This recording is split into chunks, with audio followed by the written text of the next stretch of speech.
How's it going, everyone? Welcome back to Syracuse Aviation. Today I just have a little bit of a channel update, I guess, for you, because there hasn't really been a whole lot of conversation, I guess, for lack of a better word, on the channel as of recent. There's been a couple videos, but just not a whole lot, so let's see. Where do I want to start?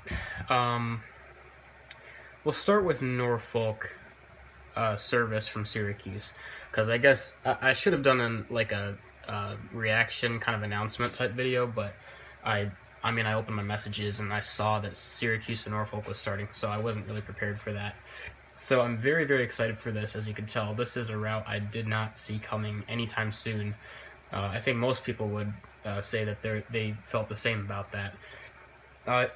Syracuse, it's a growing area. It really is, and Breeze is establishing their presence, and as we've seen, increasing load factors, seat capacity on routes like Charleston, Vegas, Tampa. These aircraft are filling up big time for Breeze Airways, so it's great to see. It just took a few months. I mean, that's how it usually goes, is people from Syracuse never heard about Breeze until they made the announcement, and even after Breeze made the announcement, it's not like the whole city heard about Breeze flying to Syracuse all at once, you know. It's not like everyone watches the news at the same time that they happen to announce that Breeze is flying to Syracuse. I mean, a couple people will see that, so that's one way, but then people will fly Breeze and they'll be like, yeah, this is great, flying Breeze out of Syracuse, and they'll tell that to some other people who may not have ever heard about Breeze before. And those people are like, yeah, we'll have to take a look at Breeze and we'll have to try them. And, you know, so on and so forth, and people, you know, word of mouth type thing. I think that's been mostly what's carrying Breeze out of Syracuse in the last couple of months, because last year the Breeze loads weren't fantastic, and they've caught on quite a bit. This is also winter break week for Syracuse, so if you guys are having your winter break now, I hope it's going well. Hope you guys are having fun. If you're traveling, safe travels, and hope you're enjoying it. Let's see. All right. So I think around 50,000 passengers departing Syracuse this week for break. So that's awesome to see. Increased flights, a lot of extra departures, including like Southwest to Orlando. I know American has been upgrading some certain services to 321s, that kind of thing, which has been good to see. There's a interview video I saw with Jason Terreri, kind of talking about just general Syracuse statistics and that kind of thing. That's where I got this information. So the main thing there, Breeze to Norfolk, it's going to be a really interesting route. It's a summer seasonal, which is really nice. I see it, you know, it makes more sense in the summer, so I do see it working there. I think a once weekly would be more appropriate, but they can make a twice weekly work. My thinking is that, what was it? So, oh yes. So if it was a once weekly, they would have to do it on like a Friday or Saturday. I mean, they wouldn't have to, but they'd most likely do it on a Friday or Saturday to get people there at the end of the week, to have a whole week there and then fly back, so that they have a whole week in Norfolk. You know, and not have to book another airline to fly back. That's why they did a twice weekly, so that, you know, people probably don't want to spend a whole week in Norfolk. I'm sure there's some people that will. In that case, they just book the return flight, you know, a week after. But some people just want to spend the weekend there, and that's why they have the flights organized like they do. So that's going to be pretty good to see. Twice weekly, Embraer 190 in the summer. So let's see. June or July through September 5th. So I'm pretty excited. I think the loads will be decent. Again, I think they'd be better off if it was a once weekly, but a once weekly would be a little bit harder for people to book, because again, a lot of people don't want to spend a whole week there. So they figured they'd get more bookings if they had more availability, which actually makes sense. It's not really something I thought of. Another thing is that Norfolk has a greater metropolitan population than Charleston, which Charleston loads are very good, and they're on a twice weekly A220. And so Norfolk being a larger metropolitan area than Charleston, that's where a lot of demand is coming from. From the metro population of the city. There's just a little bit more people there, or quite a lot more. I think Norfolk Metro is about 1.8 million, and Charleston is around 700 or 800,000. So near twice as much, actually. More than twice, actually. The difference is that Charleston is more of a vacation destination. So people travel to Charleston, will stay there for a bit, but they don't live in Charleston, right? They don't, they're not actual residents of Charleston. So there's more people likely traveling from Norfolk to Syracuse than Syracuse to Norfolk, with family. Family is a big one. I think there's a lot of, it's not really leisure vacation. It's leisure, but it's not vacation type stuff. It's everything else. There's still vacation people that will go to Virginia Beach because that's close by and that's a popular spot. My brother and my cousins just went there this past summer. Actually, that kind of proves the point. There is demand for Virginia Beach and kind of the Norfolk area. They wouldn't have flown because they'd just rather drive because they're college students and they're like that. But there is definitely people in our area going to Norfolk, greater Norfolk, kind of Virginia Beach. So I think the flight will, it'll work. And then on top of that, let's see. Breeze is adding Portland, Maine, which is going to be an interesting one. Portland, I was just looking at this the other day. I don't know why I didn't do more research on Portland Jetport in Maine. It's a very nice airport. It really is. Kind of the drop-off zone. It's massive. It's spacious. It's super nice and modern, clean looking. It's a really nice airport. It's a fairly large airport for the city of Portland. I never really researched the Portland airport or the city of Portland very much, but my whole family, my cousins, my immediate family, grandparents, we all used to travel up to Maine every summer together. I don't know why we haven't recently. It's been quite a while. But we used to do it every summer, and so, if Syracuse had a flight to Portland, Maine, I think we could support it, honestly. A summer seasonal, just like Norfolk. There is demand for these cities. It's small, and that's why we're operating on a limited service, like Breeze has, again, the twice-weekly Embraer 190 seems to do the thing. So I could see Portland coming to fruition at some point. It would be probably a similar service to Norfolk, just obviously the opposite direction and a little bit closer. So we'll have to see there. Syracuse, let's see. So Norfolk, Detroit will be mainline overnight service starting this summer. I can't remember when. It might be early July or something like that. And then Denver will be in overnight service, which is great. Not only that, with the increased loads, but it will be operated on the 737-800. I think that's going to fill up really nicely because the overnight services just do a lot better, especially for cities like Denver.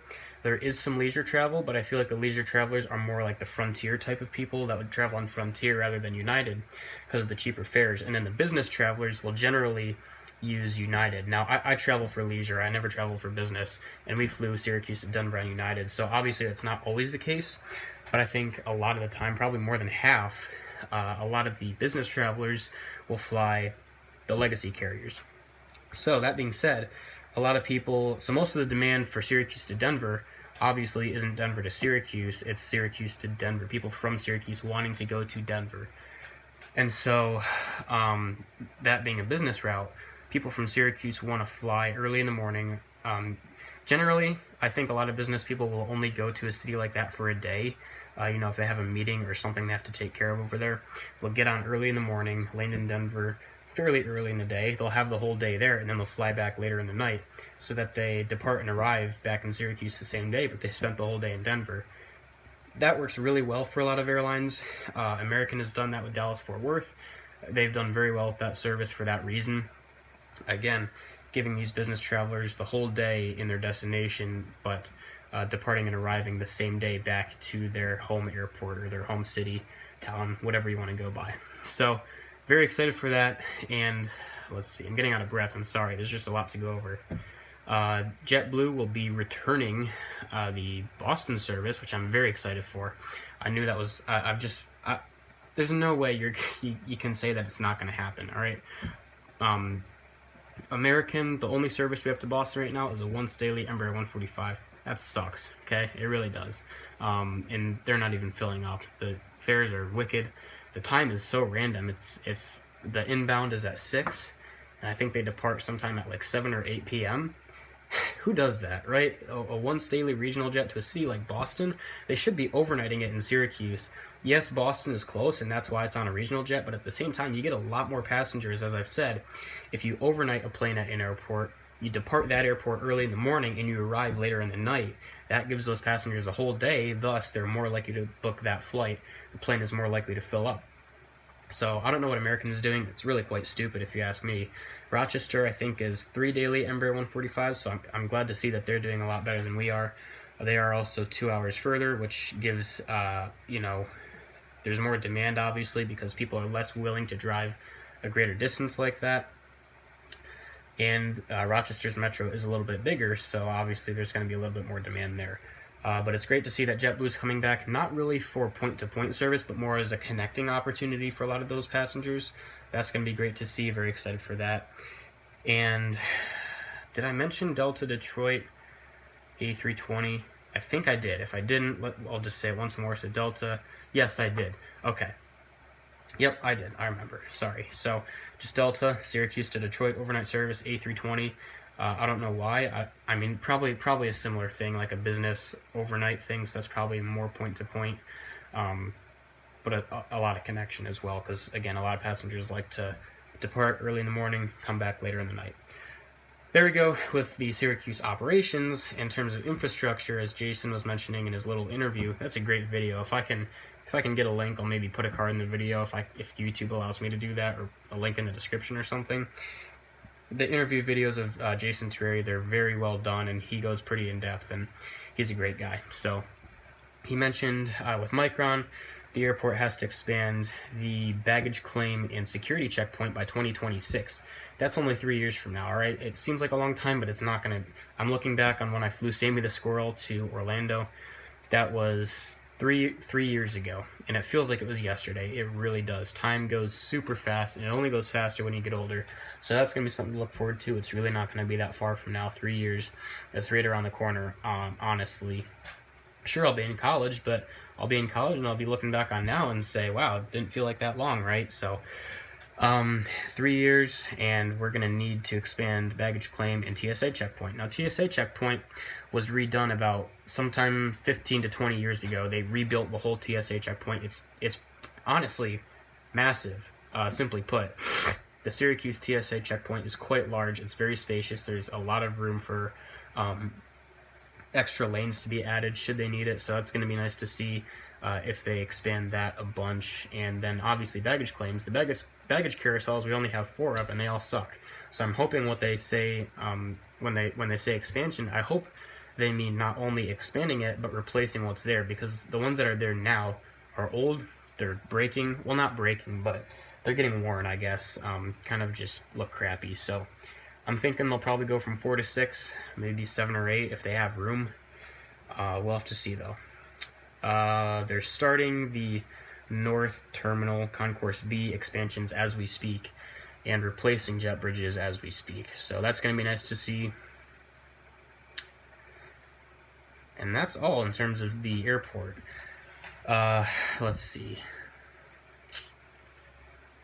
I had a whole list of stuff I wanted to go over. I had a flight lesson today, I guess. So I have been flying as of recent. I've had a lot of schoolwork too to catch up on. Junior year, I heard it was going to be a busy year. That's what everyone says, is junior year is always the most work. And, I believed it. I saw it from my brothers, but now I get to experience it myself. I can attest to that. It is a very busy year. It's a lot of work. On top of that, sorry, I'm still sick. On top of that, there's flight lessons, which isn't too big a deal. It's an hour every week, actually flying. But then you have to study every day pretty much during the week, which isn't a huge deal. But when you're in junior year and you have homework to do, it's a lot. So I apologize. I still think I could be squeezing out a couple more videos than I am here and there. But it's just, I get exhausted, and I just want some time to do nothing, to rest or be with family and whatnot. So had a flight lesson today, as I said. I'll try and pull up the flight path. So we did slow flight, stalls, that kind of thing. So I guess, let's see, they already took off again, and now they're headed down to Ithaca. So I'm going to see if I can find my previous flight and show you guys what we did. It's at 9 a.m.-ish.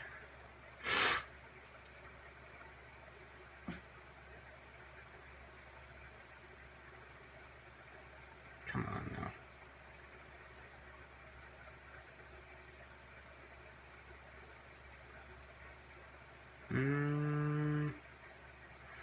Okay, I can't find it right now, but if I do find it, I'll show you guys kind of how it went.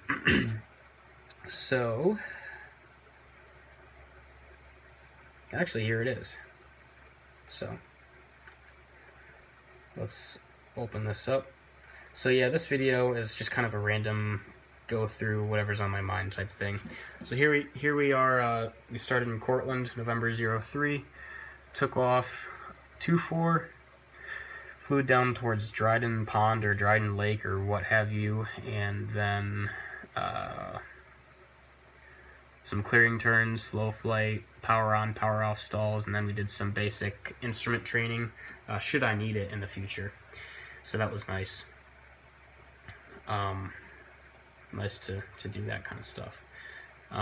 He let me take the landing, which was pretty cool. So, man, looking back like a year ago from now, my parents were so stingy when it came to allowing me to go up in small planes, and now I'm doing lessons. It's just like, wow, I've come pretty far when I look back on it. Even though it feels normal to me, I've actually come a lot farther than I thought I would have, like looking back like a year ago from now.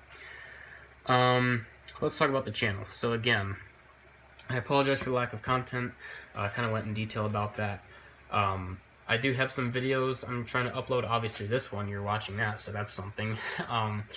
Let's see, I'm uploading, a couple days ago I uploaded an unboxing. There's a couple other unboxings that I filmed. I don't know if I want to upload them because they were just kind of failures. Not really failures, but there were some issues that I don't know if I would want to put them up just because they're not really up to my standards.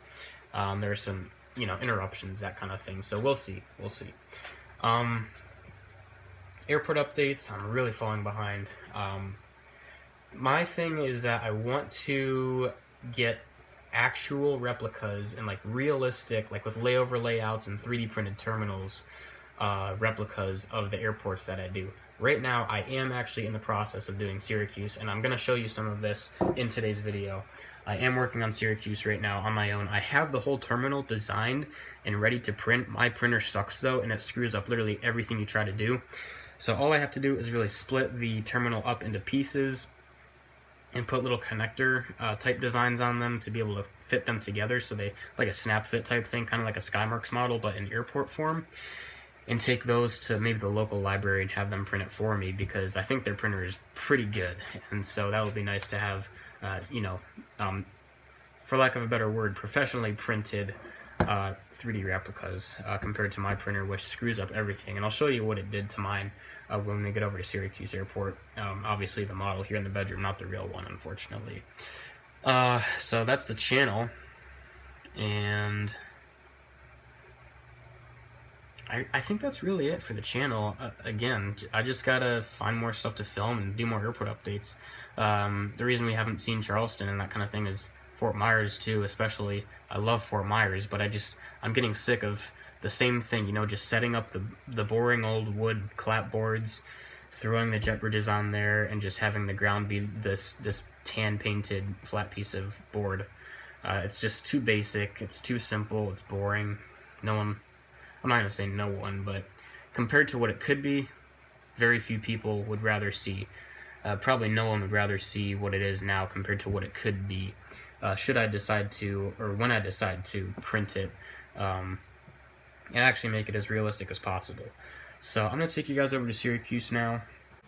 As you can see,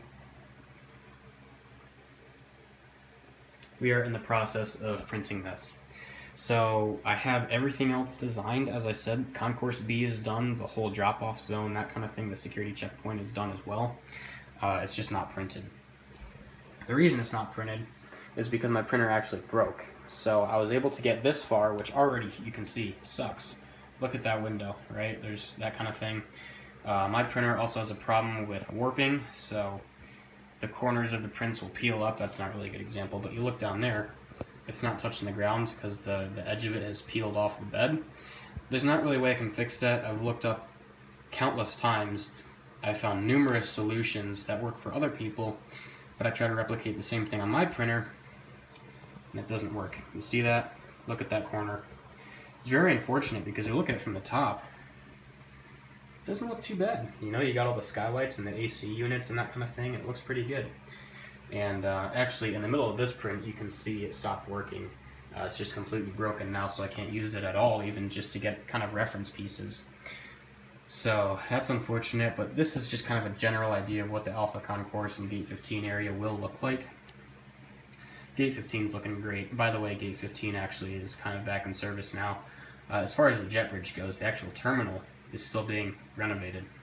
So Syracuse is kind of on a temporary hiatus as I try to, kind of design the print files to be like a snap fit type design.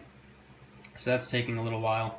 Nonetheless, though, I'm very excited. I haven't got a layover layouts design yet because it's very expensive, and I'm hoping I can get that done by the time I graduate. So this whole airport renovation process with all of the airports that I have on this channel, I might discontinue a couple, like Sarasota I don't want to. Currently I might, and then bring it back sometime when the terminal is finished being expanded. Kind of more when it's going to be a more fun one to do because of the gates that they'll add. And then airports like Wichita that I only did because they have glass jet bridges. That's a really stupid reason because I can use these elsewhere, and Wichita's a little bit too small. So, well, for my liking. I'm not downplaying Wichita at all. I still love it. It's still one of my favorite airports. I haven't even been there. But just to make an airport update every month, it's a little bit much to try and find something new to go over every time. So we'll have to see. Maybe I can replace it or do like a bi-monthly thing I may have mentioned in the past. Could also be an option that we see here in the future, but I don't know yet. We'll have to see kind of where the industry takes us. So for now, guys, that's pretty much it for today's channel update. I did a slight name change as well. I just put a space between Syracuse and Aviation just to tidy it up a little bit and to make it a little bit more professional looking. So now all the previous intros are technically outdated, I guess, because they don't have that space included. It's nothing major. It's just makes it a little bit neater and more professional looking. So that's it. That's all I have to go over. So again, I apologize for the lack of content. I'm going to try my best to get back on board with that. Again, there's just so much to do right now.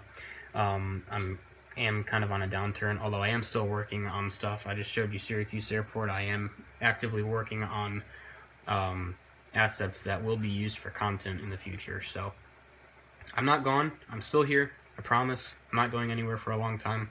At least my plan is. And I hope you guys are excited for what's to come. Just asking for a little bit of patience here as we try and get through the rest of this year and still bust out some projects here and there kind of in the middle of all of this. So I appreciate you guys sticking around. If you enjoyed today's video, please consider giving the video a like and subscribing to the channel. If you have any questions or comments, go ahead and leave me a comment below. Thanks for watching, and I'll see you in the next video.